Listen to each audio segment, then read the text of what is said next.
I just want to know like your thoughts on like what Lance's impact is going to be on the coaching staff. Because to me, I have like three coaching positions in mind that will heavily get impacted because of him. And it's starting with D'Amico, defensive coordinator. I feel like a lot of his success this season came from the fact that he has to go against Lance every practice. He got to see different looks that he would never get with Jimmy. And even Warner came out and said, like, hey, Lance is cooking us in practice. So, you know what I mean? So, there's that for that one. And then I would say with the quarterback coach, Rich Scangarello, I know you haven't been too high on him. I don't really think that much of him either, but I think he should at least get another chance with Lance. I feel like it's on Jimmy's, like it was on Jimmy that he didn't improve. Like the things he wasn't improving on, like as a veteran quarterback, you shouldn't have to be told by a coach, you need to improve on this as you're throwing fundamentals. You know what I mean? And so I think in the time we saw Lance, we saw improvement with him, like throughout the games, throughout the season. I feel like his mechanics kind of changed too later on. Like I felt like he had a faster release than when we saw in preseason. And so I don't know. I think he is going to give a new perspective to Rich Scangarello. And then with Kyle too, like we were just saying, what Amin was saying, like how he kind of blanks out under this pressure. And I feel like a lot of that pressure comes from the fact that he knows his quarterback can't make him plays. So he has to make the plays all by himself pretty much. It's either I need to get the ball to Debo somehow, which the defense is expecting, or I need to run the ball, which they know I want to do. But if I give it to Jimmy, I'm probably screwed.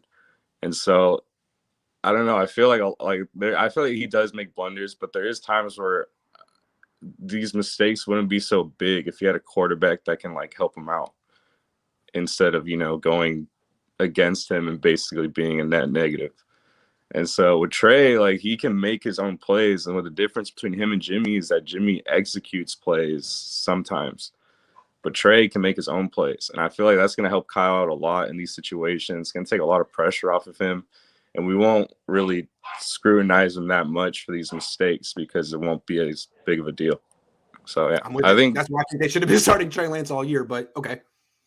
Yes, I don't know. I think they should have started him all year too. I didn't see the reason why they started Jimmy, but because it is what it is and they're in this position, we can only make projections. But yeah, I don't know. I think Lance is going to help the coaching staff and everyone on this team, and we're going to see a whole new, different perspective on things.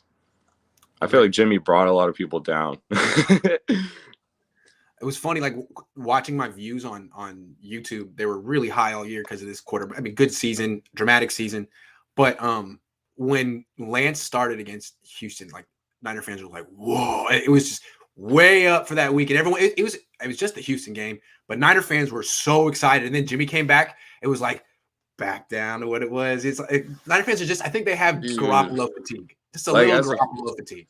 As a fan, like I'd watch Jimmy, and it's just so stressful, and every game is so like intense. And it's always the same, dude. You've seen his performance a million times. He's like he's like the pitcher who doesn't have a fastball. He throws about 88 miles an hour, and he walks a bunch of dudes, and he makes it really, really dramatic every inning. And he like has to get out of another jam. It's like, okay. Like I feel like I've never seen so many close, intense games than what Niners put up. And I think it's because of Jimmy. Like he makes these mistakes that kind of just they should be blowing out teams. I agree. Yeah, and so I don't know. I think and I haven't like when I saw Lance play, like it gave me excitement that I haven't really felt since Kaepernick, in the sense of like there's this dynamic team, there's this dynamic quarterback, and they're explosive and it's fun to watch. And I don't know. I think Trey Lance is going to be better, and he has like this aura about him. You can see it every time the players get off the field on offense or defense. Lance is pretty much the first one out there, and you can see it on the TV version too. So yeah. Good call, Ethan. All right. Well, I'll catch you later, Grant. I'll see you around. See you. Ethan reminds me of Matt Saracen from Friday Night Lights. QB1. Anyone watch that show? QB1? Matt Saracen.